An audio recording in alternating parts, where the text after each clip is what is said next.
Firman-Mu ya dan amin Tuhan. Hati kami percaya. Ya Tuhan, aku percaya.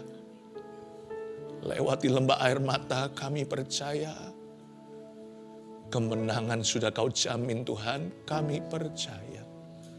Hamba bisa merasakan pergumulan umat-Mu saat ini ya Tuhan, dalam roh hamba. Hamba tahu ya Tuhan Yesus, Engkau telah menilik umat Tuhan. Engkau telah melawat umat-Mu. Angkat setiap beban yang letih lesu.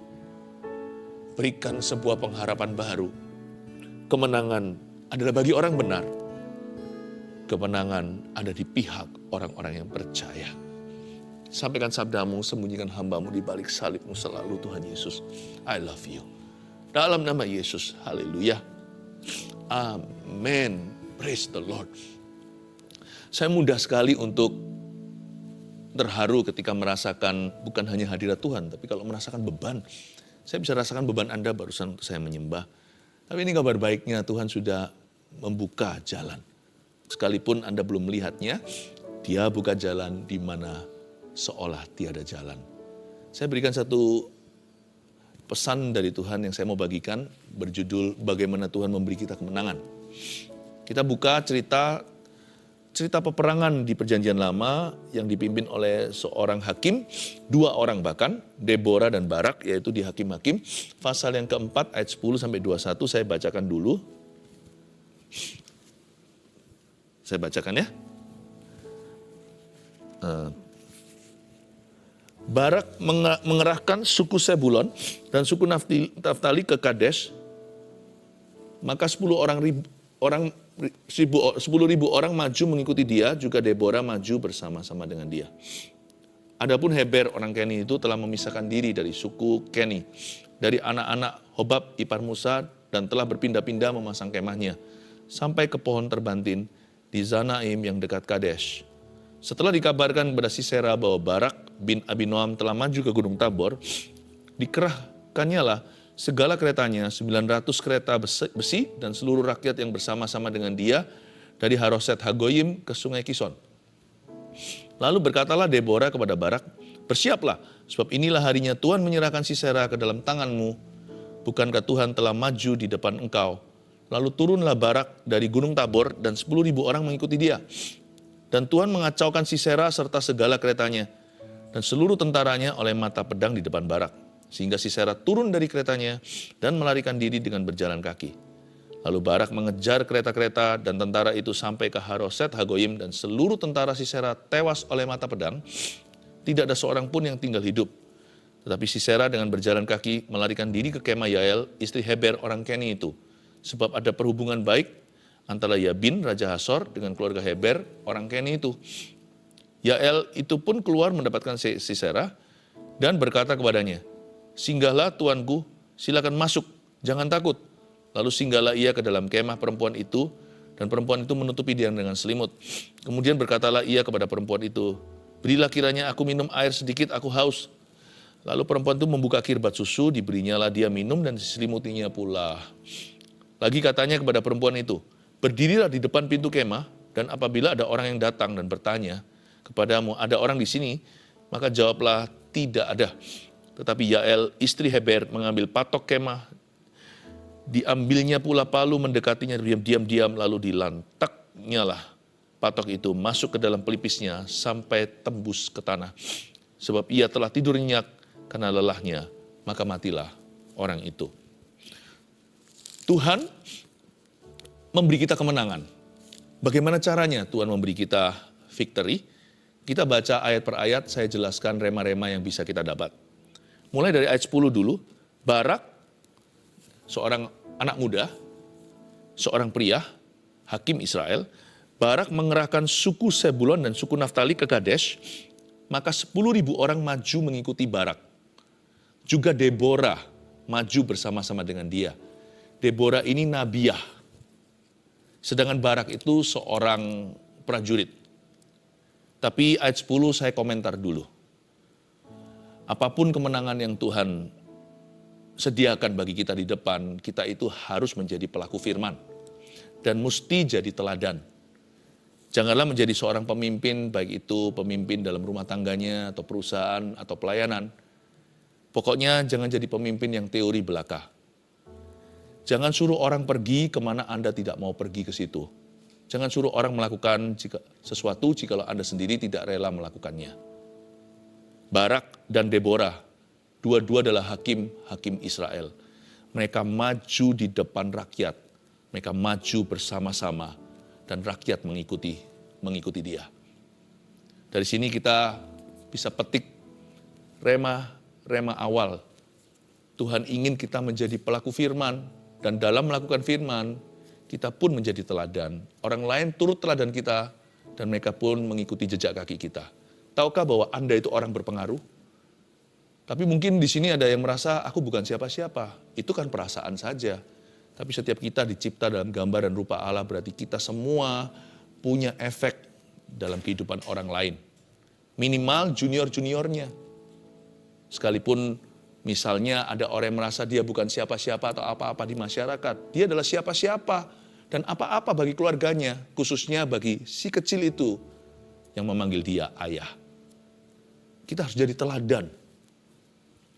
Jangan tunggu untuk menang dulu, jadi teladan dulu. Kemenangan pasti akan diberi. Sebab Tuhan tidak pernah memungkiri, Tuhan tidak pernah mengkhianati orang-orang yang melakukan firman-Nya. Ayat 11, adapun Heber orang Keni itu.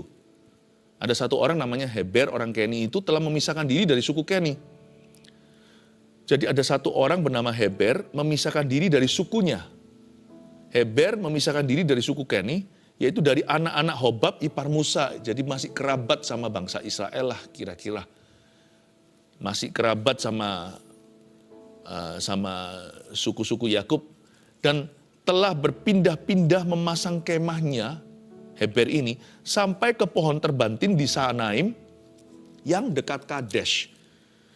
Kalau kita baca seluruh alur cerita, ayat 11 ini kayak nyempal sendiri ya. Seperti ayat yang independen dan mandiri. Kenapa sih kok ada tiba-tiba informasi yang kita nggak cari? Bukan. Ayat 11 ini sudah diberikan bocoran dulu. Sebelum nanti kita melihat akhir cerita, musuh nomor satu bangsa Israel, ahli strategi perang, yaitu Panglima Sisera, nanti akan terbunuh di tangan seorang suku Keni. Jadi jauh hari sebelum peperangan ini pun bahkan terjadi, Tuhan sudah gerakkan, kayaknya serba kebetulan. Ada seorang yang namanya Heber dari suku Keni itu, dia meninggalkan kaumnya, pergi mengembara, pindah-pindah, pasang kemahnya, sampailah dia ke pohon terbantin di Saanaim yang dekat Kades itu. Tempat nanti disitulah lokasi Panglima Sisera melarikan diri. Tuhan itu, He works through coincidences. Allah kita itu bekerja lewat apa yang serba kebetulan. Sepertinya, padahal semua itu kesengajaan dari pihak Tuhan. Banyak mujizat di alam semesta ini yang tidak dibubui tanda tangan. Jadi dari sini saya langsung tahu bahwa kemenangan kita itu sudah Tuhan persiapkan jauh hari sebelumnya. Ada loh orang-orang itu yang dipindahkan Tuhan dekat ke komunitas Anda, supaya nanti itu employ you, atau supaya nanti mempekerjakan Anda atau memberi Anda lowongan pekerjaan. Sebenarnya kalau kita dibuka mata roh kita bisa melihat Tuhan itu mastermind-nya sutradara. Membuat segala sesuatu berputar pada porosnya, yaitu poros rencana Allah atas hidup Anda dan saya. Ada juga orang itu yang Tuhan itu suruh pergi untuk menjauhimu karena mereka akan merusakmu. Tapi ada orang-orang yang Tuhan tinggalkan di situ untuk menguji imanmu, apakah Anda akan nurut sama Tuhan atau mengikuti contoh buruk mereka. Ada bangsa-bangsa yang Tuhan sisakan di Kanaan. Kenapa? Memang disengaja sama Tuhan untuk menguji apa yang menjadi isi hati bangsa Israel. Apakah bangsa Israel akan menyembah berhala mereka, atau bangsa Israel akan patuh sama Tuhan dan akhirnya melawan mereka. Tapi nggak semuanya Tuhan sisakan. Ada banyak musuh-musuh kita itu Tuhan lenyapkan sendiri. Tanpa kita minta, karena Tuhan tahu bahwa mereka terlalu kuat untuk kita. Karena Tuhan sudah berjanji bahwa semua pencobaan yang kita alami nggak melebihi kekuatan kita. Kalau saya baca ayat 11 ini seperti ayat iseng tiba-tiba diselipkan di tengah. nggak ada hubungannya dengan semua ingredients atau semua bumbu cerita. Saya ngerti maksudnya. Ayat 11 ini sudah beritahu jauh hari, dahulu kala ada orang yang kebetulan tanda kutip pergi ke situ, nanti akhirnya berada di Kades itu. Dan keturunan daripada kaum ini nanti yang memakukan Sisera kepalanya ke tanah. Dengan patok kemah. Bayangkan, semua itu Tuhan sudah rencanakan. Makanya pemazmur berkata begini, jika aku hendak memikirkan engkau dan rencanamu, gak habis pikir aku, seperti hendak menghitung bintang di langit atau pasir di tepi pantai. Aduh, aku dungu seperti hewan tapi aku tetap di dekatmu. Ketika aku tidur tanpa tahu. Hari esokku seperti apa nanti, tetapi ketika aku bangun, aku tetap ada di dekat Allahku. Aku suka mendekat kepada Tuhan. Sudah, pokoknya dekat aja sama Tuhan. Tuhan itu maha rancangan, maha rencana. Dia itu dahsyat dalam perencanaannya. Dan tahu nggak, bahkan sebelum kita dilahirkan, Tuhan sudah atur alam semesta. Tempat nanti menampung kita itu sudah diatur demikian rupa, itu klop semuanya, termasuk segala kontainer yang kurang sempurna. Misalkan ada orang yang lahir dari keluarga yang broken atau apa, dari rumah tangga yang berantakan, semua itu Tuhan akan bekerja sama mendatangkan kebaikan. Tuhan tidak break any family, Tuhan tidak hancurkan keluarga siapapun, tapi Tuhan bisa pakai bahkan keluarga yang hancur pun untuk mendatangkan kebaikan bagi orang-orang yang percaya kepada Tuhan dan menyerahkan hatinya sepenuh. Ayat 12, setelah dikabarkan kepada Sisera bahwa Barak bin Abinoam telah maju ke Gunung Tabor, dikerahkannya lah segala keretanya. Wah, ini adalah show off kekuatan Sisera. Sisera ini ahli strategi perang, ini panglima bala tentara musuh. Ketika dia dengar bahwa Barak telah maju ke Gunung Tabor, malahan di ayat 13 dikerahkan semua kekuatannya. Segala keretanya, 900 kereta besi. Jangan main-main ya, zaman dulu kereta itu sama dengan tank hari ini. Jadi kalau sudah dikerahkan 900 tank, itu seperti parade militer. Orang mau serang aja mikir 2 kali. Belum lagi lihat begitu hebat dengan semua rudal-rudalnya. Kalau kereta zaman dulu itu dengan semua tajam-tajamnya. Itu kereta itu di roda-rodanya dikasih seperti lembing-lembing tombak-tombak. Itu nggak perlu bunuh musuh, lewati aja sudah langsung penggal kepala, penggal leher, penggal badan, tinggal separuh. Kaki melayang, lengan juga. Orang lihat 900 itu sudah ketakutan. Malah justru Sisera itu ketika sudah dekat ajalnya, malah menjadi-jadi gayanya. Dikerahkannya lah segala keretanya, 900 kereta besi dan seluruh rakyat yang bersama-sama dengan dia. Belum lagi rakyatnya yang sebanyak pasir tadi di tepi pantai. Dari Haroset Hagoyim ke sungai Kison. Wow, saya nggak tahu itu luasnya berapa mil atau berapa kilo. Itu manusia semua siap untuk berperang. Dari sini saya pelajari sesuatu ya. Bahwa musuh itu kalau mau dikalahkan, kalau Tuhan mau menyerahkan musuh kita ke dalam tangan kita, musuh akan semakin gaya. Jadi jangan sampai kita itu terpukau dengan besarnya masalah. Justru masalah waktu lagi menjadi-jadi itulah Anda sudah near kemenangan. Udah dekat untuk victory. Malah justru di sini kesalahan banyak anak Tuhan. Waktu problema kita seolah-olah nampaknya seperti gunung yang tinggi, kita malah lari. Biasanya ketika kita paling dihimpit-himpitnya, di masa sulit yang tersulit, kita meninggalkan Tuhan. Itu kesalahan. Kita harus punya mata iman. Justru musuh itu akan nampak semakin mengerikan sesaat sebelum ia dijatuhkan. Coba bayangkan kalau demam berdarah gitu ya. Kalau misalkan dia panas tinggi gitu, panas tinggi sekali, itu berarti kan sudah mau sembuh. Ya tetap harus ada treatment, harus ada penanganan medis. Tapi kan berarti udah mau sembuh tuh dengan segala penanganan yang ada. Hidup kita ini yang menangani kan Tuhan. Jangan takut kalau masalah itu semakin menggila. Justru ketika mereka semakin membabi buta, makin nampak nih dalam mata iman kita bahwa masalah itu sebentar lagi akan tertanggulangi. Bentar aja kita akan mengalami kemenangan yang tiada duanya, yang tiada tandingnya. Ayat 14, lalu berkatalah Deborah kepada Barak, bersiaplah, sebab inilah harinya Tuhan menyerahkan Sisera ke dalam tanganmu. Saya suka sekali Deborah ini seorang wanita yang bijak, sedangkan prajurit ini bernama Barak. Panglima sebaliknya, di sisi satunya, panglima bangsa Israel adalah Barak namanya. Dan ketika Barak mulai nampak ketakutan, sekalipun nggak dituliskan, tapi ayat 14 saya yakin Deborah bisa merasakan kegentaran di hati anak muda ini. Pada waktu takut, apa yang harus kita lakukan? Takut itu jangan dikasih pupuk, takut itu justru jangan disirami. Kalau kita sudah lagi takut, jangan ditaburi lebih banyak lagi benih ketakutan. Malah justru ucapkan firman, akuilah iman. Lalu berkatalah Deborah kepada Barak ketika Deborah merasakan ada kegentaran. Langsung Deborah bilang begini, hai Barak, bersiaplah, sebab inilah harinya Tuhan menyerahkan Sisera. Lumrah lah ya, Barak ada agak ketar-ketir sedikit waktu melihat 900 tank perjanjian lama. Belum lagi lihat tentaranya Sisera yang jumlahnya sudah seperti pasir berserakan di tepi lautan.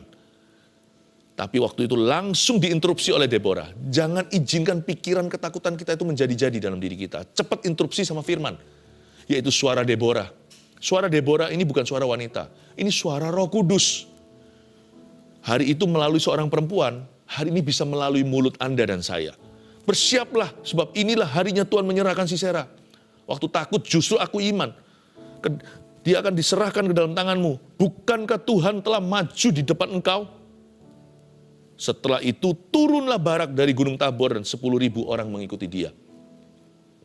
Dan Tuhan, ayat 15, dan Tuhan apa? Mengacaukan Sisera serta segala keretanya dan seluruh tentaranya oleh mata pedang di depan Barak. Ayat 15a. Dan Tuhan mengacaukan Sisera, ini bagaimana persisnya saya nggak tahu. Semua terjadi oleh karena anugerah. Semua ini dengan kasih karunia. By grace only. Seperti mujizat ketika terjadi, kita nggak akan bisa pahami apa yang menjadi teori. Gimana kejadiannya, kita nggak bisa rumuskan, ya kan? Pokoknya terima aja mentah-mentah di ayat 15, Tuhan kacaukan Sisera. Kayaknya hati mereka tiba-tiba diteror oleh Roh Allah. Mereka jadi panik gak keruan, padahal mereka itu jumlahnya jauh lebih besar. Senjata mereka lebih canggih. Bangsa Israel gak punya tank sama sekali, dia gak punya kereta. Kan ini bangsa jajahan. Paling mereka hanya pakai pentung, pakai kayu, pakai apapun juga, pakai batu atau tangan kosong bahkan. Tapi ketika Barak maju, Sisera diporak-porandakan oleh Tuhan. Tidak ada sama sekali campur tangan manusia dalam hal ini. Belum. Bahkan mata pedang Barak belum dihunuskan. Tuhan sudah kacaukan Sisera. Tahu nggak? Kemenangan kita itu akan dimenangkan oleh anugerah. Bukan karena money politik. Bukan karena kepandaian dan koneksi kita. Semua karena kasih karunia. Tapi tidak berhenti di kasih karunia only. Kita lanjutkan ayat 15b. Setelah Tuhan kacaukan Sisera, ya kan? Sehingga Sisera turun dari keretanya dan melarikan diri dengan berjalan kaki. Lucu ya. Ini saya kasih sedikit tambahan remah di sini. Tadinya Sisera itu banggain apa? Yang dibanggakan sama dia adalah kereta besinya, kereta kudanya. Tapi justru ketika dia panik, dia turun dari kereta besinya, lalu berjalan kaki.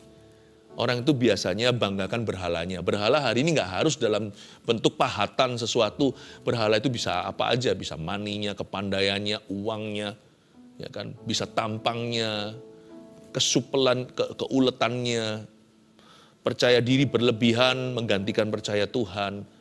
Tapi juga bisa berhala-berhala yang sifatnya vulgar, yang sungguh-sungguh jadi jimat dan keramat bagi kita, tapi bukan Yesus dan firman-Nya. Yang jadi pegangan kita itu adalah superstisi, bukan iman pada firman. Lucunya adalah, awal mulanya Sisera banggakan berhala, ujung-ujung hidupnya, justru berhala itu menjadi keberatannya. Justru berhala menjadi bebannya sampai-sampai dia turun dari kereta dan berjalan kaki. Memilih untuk cakgah, memilih untuk berjalan dengan kaki tanpa sandalnya. Tahukah, berhala tidak bisa menolongmu ketika masalah menghimpitmu. Berhala itu bisa hanya menjadi sesuatu yang sifatnya hanyalah sebuah angan-angan. Tetapi hanya satu yang teruji dan terbukti, yaitu Yesus Tuhan. Jangan jadi seperti Sisera ya. Dia kecele pada akhirnya. Semua yang dia gantungkan ujungnya mengecewakan. Tapi Barak tidak menaruh harapnya kepada kereta, tidak pada kuda. Ujungnya justru Tuhan bekerja. Dan Tuhan berjalan di depannya. Tuhan yang bertempur, yang bertarung untuknya. Ayat 16, lalu Barak mengejar kereta-kereta dan tentara itu sampai ke Heroset Hagoyim. Lihat ya, dan seluruh tentara Sisera tewas oleh mata pedang. Mata pedang siapa? Mata pedang Barak dan bangsa Israel tentunya. Tidak ada seorang pun yang tinggal hidup, ini kemenangan telak. Kenapa kemenangan telak? Karena bukan hanya menang, tapi seluruh tentara musuh mati. Wah, yang kayak begini sudah jarang terjadi. Perang itu sampai musnah. Lawannya itu bukan hanya kalah, tapi ditumpas semua. Coba lihat, siapa yang mengacaukan Sisera? Tangan Tuhan. Tapi siapa yang menuntaskan tugas sampai habis semua musuh Israel? Siapa? Tangan Barak, atau lebih tepatnya mata pedangnya. You know that grace gives you some victories. Tetapi faith and hard work will do the rest. Iman tanpa perbuatan dalam hati, maksudnya kasih karunia itu memberi kita kemenangan. Tetapi selanjutnya kita harus responi Tuhan. Kita melakukan firman dengan iman kita dan ketekunan serta kerja keras kita dalam iman tersebut, kita bisa selesaikan apa yang dimulai oleh kasih karunia Tuhan. Kenapa nggak mau Tuhan aja yang tuntaskan semua? Kalau Tuhan tuntaskan semua kan kita nggak dapat porsi di dalamnya. Kan kita tidak turut bekerja sama. Kan berarti Tuhan tidak memakai hidup kita. Kalau semua Tuhan selesaikan kan berarti Anda dan saya Pinocchio belaka. Nggak maulah. Kita ini bukan hanya diangkat menjadi anak Tuhan, tapi juga ahli warisnya. Berarti kita juga dianggap sebagai mitra atau sahabat Allah. Saya mau turut serta dalam prakarya Allah. Karena itu Tuhan memberikan sisanya untuk kita lakukan. Tahukah suksesmu dan suksesku bukan karena kerja keras kita, bukan karena keulet-uletan dan kegigihan kita, tapi semua karena kasih karunia. Tapi Tuhan kasih ruang untuk kegigihan. Tuhan kasih ruang untuk kerajinan. Tuhan kasih ruang untuk kita bayar harga. Tuhan kasih ruang agar kita berkorban. Supaya apa? Nanti pada akhirnya kita bisa berkata, Lord, thank you. Terima kasih Tuhan. Engkau dan aku telah menyelesaikan ini bersama-sama. Terpujilah nama Tuhan. Namun Tuhanlah yang mendapat kemuliaan. Seluruh tentara Sisera tewas oleh mata pedang Barak. Jadi jangan lupa ya. Jangan berdoa saja. Tapi juga harus belajar. Jangan berdoa melulu, tapi juga harus banting tulang dan berani untuk bekerja dengan sungguh-sungguh. Tetapi Sisera dengan berjalan kaki melarikan diri ke kemah Yael, istri Heber, orang Keni itu, ayat 17. Sebab ada perhubungan baik antara Yabin, Raja Hasor dengan keluarga Heber, orang Keni itu. Nah, mulai masuklah ayat tadi yang iseng seolah-olah, yang kedengarannya sepertinya ayat yang tidak ada hubungannya. Sekarang mulai masuklah ayat ini. Jadi kita mengerti background story. Di sini ada seorang di kemah Yael, istri Heber orang Keni itu yang mengembara kemana-mana dan berakhir di Kadesh. Pada saat itu yang namanya Sisera lari, kok bisa persis di lokasi di mana Heber dan keluarganya berkemah. Ajaib Tuhan dia. Tuhan yang juga atur langkah musuh untuk kalah. Tuhan yang sama mengatur langkahmu untuk menang. Yael itu pun keluar mendapatkan Sisera dan berkata kepadanya, singgahlah Tuanku, silakan masuk, jangan takut. Lalu singgahlah ia dalam kemah perempuan itu dan perempuan itu menutupi dia dengan selimut. Sebenarnya keluarga Heber orang Keni ini adalah orang netral. Mereka juga tidak pro Israel, mereka juga tidak pro Sisera, mereka itu orang-orang yang punya kehidupan sendiri. Mereka itu nomaden atau mereka kaum pengembara. Jadi mereka itu nggak punya agenda, nggak punya kepentingan. Hidup mereka itu sederhana. Mereka mungkin bisa pelihara sendiri hewan ternaknya, ambil susu dari situ, selimut juga buat sendiri dari bulu domba atau bulu lama. Hewan-hewan yang ada Dia juga makan dagingnya, tanam bercocok tanam sendiri, jadi mereka nggak ada kepentingan. Tahukah Tuhan itu bisa memakai yang netral kelihatannya untuk membela Anda?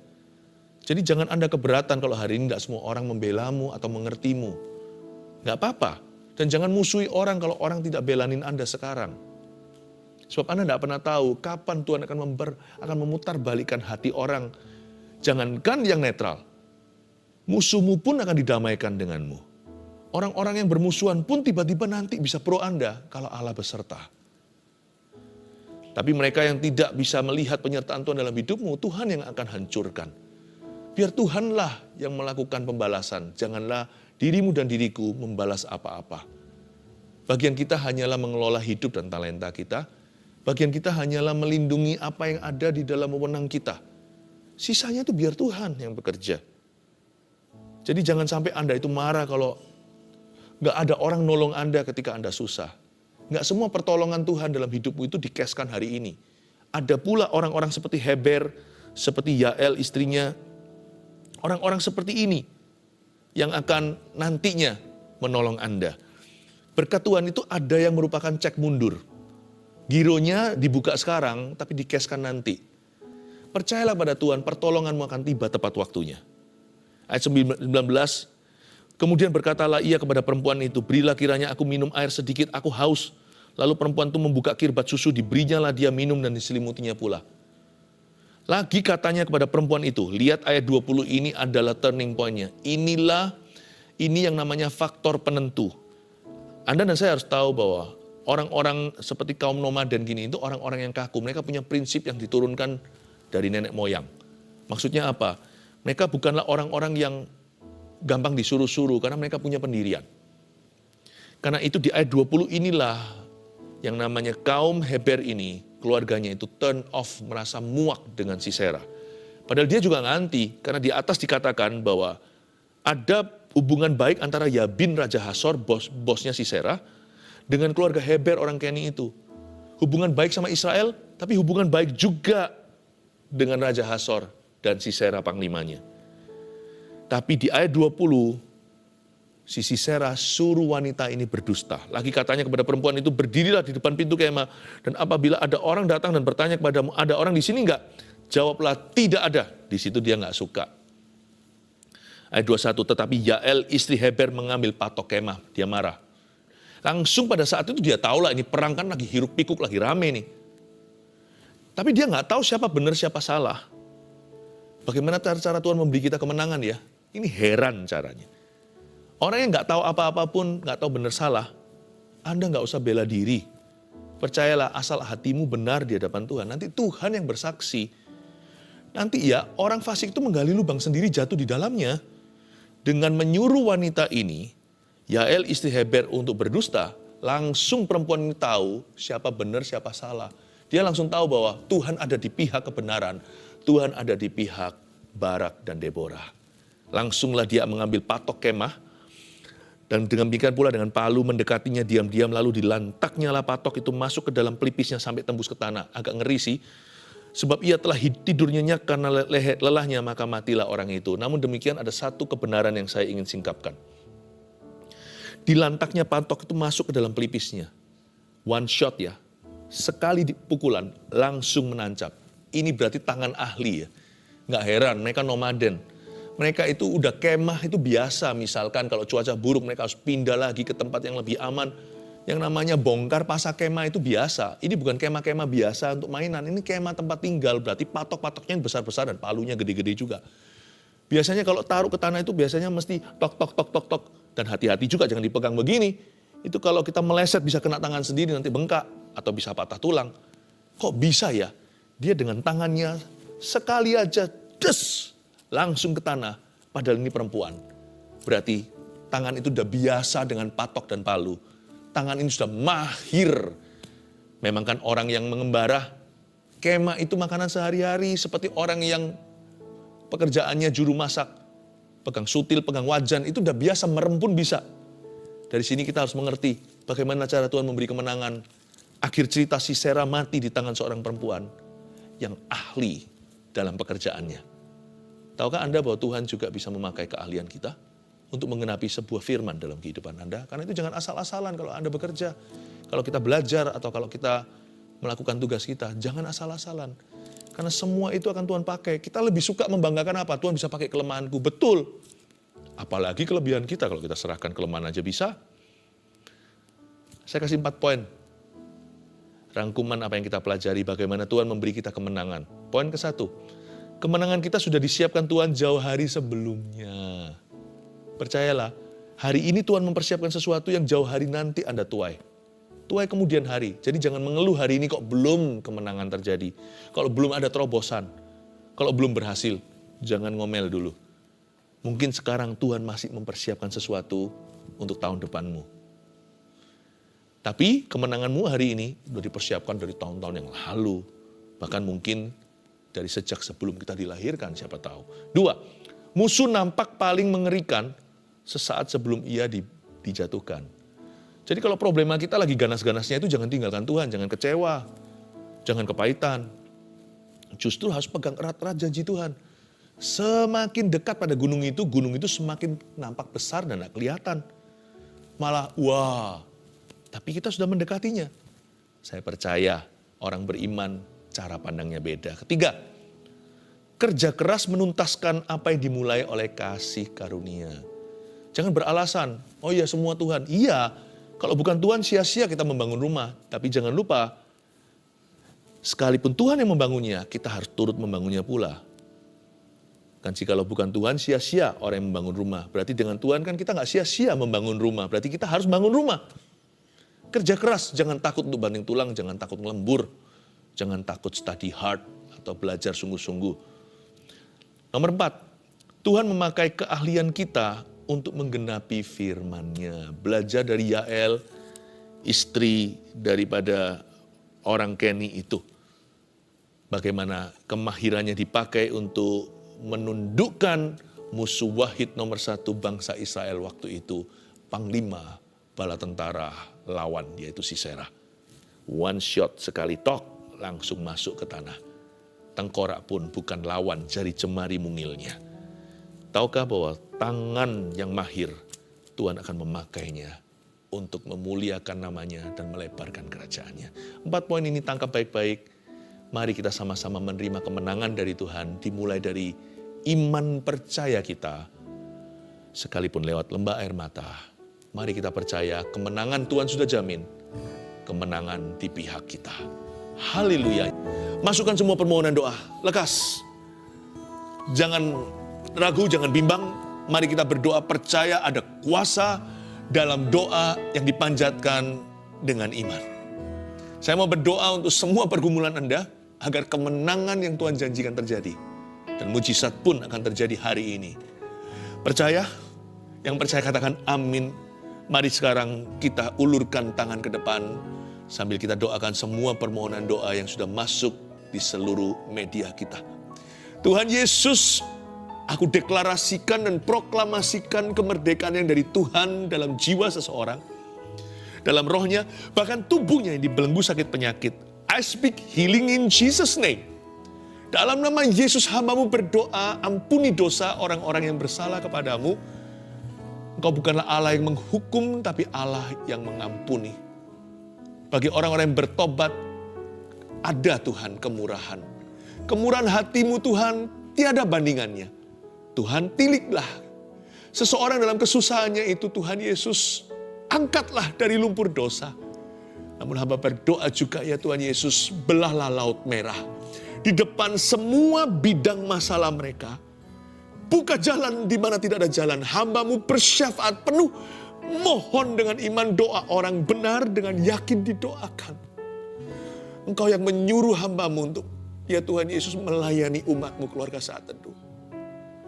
Benarkan kami ya Tuhan, berada di posisi yang betul karena ini adalah poros kehendak Tuhan. Tugas ini adalah tugas yang kami emban atas kehendak Tuhan. Maka dengarkan korban penyahutan hamba-Mu. Doa kami ya Tuhan, syafaat bagi keluarga saat teduh. Listen oh God, sanctify us, make us worthy. Buat kami layak untuk bisa memanjatkan doa syafaat seperti imam-imam yang Kau pilih di perjanjian lama. Imam besar kami di sorga menerima doa ini dan memprosesnya langsung di hadirat Bapa. Lemparkan kembali ke dalam kehidupan yang membutuhkan Tuhan. Mujizat-Mu nyata. Hamba berdoa jamah seseorang yang sedang menderita. Orang yang merana jiwanya. Mereka yang pergumulannya enggak selesai-selesai itu Tuhan. Beri kemenangan. Dalam nama Yesus, Anda boleh meletakkan tangan. Saya merasakan ada satu orang di luar pulau. Bukan di sebuah pulau, maksudnya Anda itu diproses hukum di sana. Anda di dalam tahanan dan tuntutannya memberatkan. Padahal semua itu jelas nyata, bukan orang-orang yang pura-pura bersih saya tahu, tapi Anda memang sungguhan bersih. Itu semua hanyalah fitnah, ada yang gak suka. Anda berhadapan tentunya dengan semacam mafia. Dan hari ini Anda jadi korban. Listen, seperti juru minum yang dibebaskan dari penjara, ketika Yusuf mengartikan mimpi, saya artikan apa yang ada di depan Anda itu. Anda akan bebas. Bukan karena money politik, tapi hakim akan diberi Tuhan sense keadilan. Anda akan bebas. Tuntutan hukum ini akan di-drop, Yesaya 54. Demikianlah bagian daripada hamba-hambaku, bahwa mereka akan membuktikan bersalah orang yang menuduh mereka. Mereka akan dibuktikan benar dalam pengadilan. Anda akan pulang ke rumah dalam waktu sebelum bulan Juni ini. Anda akan kembali pulang ke rumah Anda dan dipersatukan dengan keluarga. Semua akan beres berapa bulan ke depan ini. Oh haleluya. Ada satu orang yang saluran kencingnya bermasalah dan berkali-kali di area itu. Dan sudah sampai mulai ke arah komplikasi sebenarnya karena Anda meremehkan terus. Ini seorang perempuan. Dan itu membuat organ tubuh Anda mulai kena getahnya. Dimulai dengan saluran kencingnya dibiarkan. Mungkin organ dalamnya sudah mulai ada kerusakan. Tetapi Tuhan berkata Anda disembuhkan. Tuhan memberi, Tuhan seperti apa? Ngefur Anda. Tuhan mengalah. Sekalipun itu tanggung jawab Anda. Tuhan ampuni kelalaian, Tuhan sembuhkan, bukan hanya saluran kencing itu sekarang bersih, tapi organ-organ itu kembali utuh. Anda tidak akan perlu tindakan medis apa-apa, kembali ke dokter. Dan dokter akan mengatakan, you are fine, go home, pulanglah. Terima kasih Tuhan, kemenangan kau beri. Allah yang membelah laut merah, tidak ada yang mustahil bagimu. Tanganmu masih teracung hari ini, bagi orang-orang yang berseru kepadamu. Firman-Mu, ya dan amin. Menerima kemenangan, angkat tangan, terimalah berkat dari Allah Bapa, Putra, dan Allah Roh Kudus. Menyertaimu dari satu kemuliaan pada kemuliaan berikutnya, dari kemenangan kepada kemenangan. Yang percaya dan menerima berkat ini katakan, amin.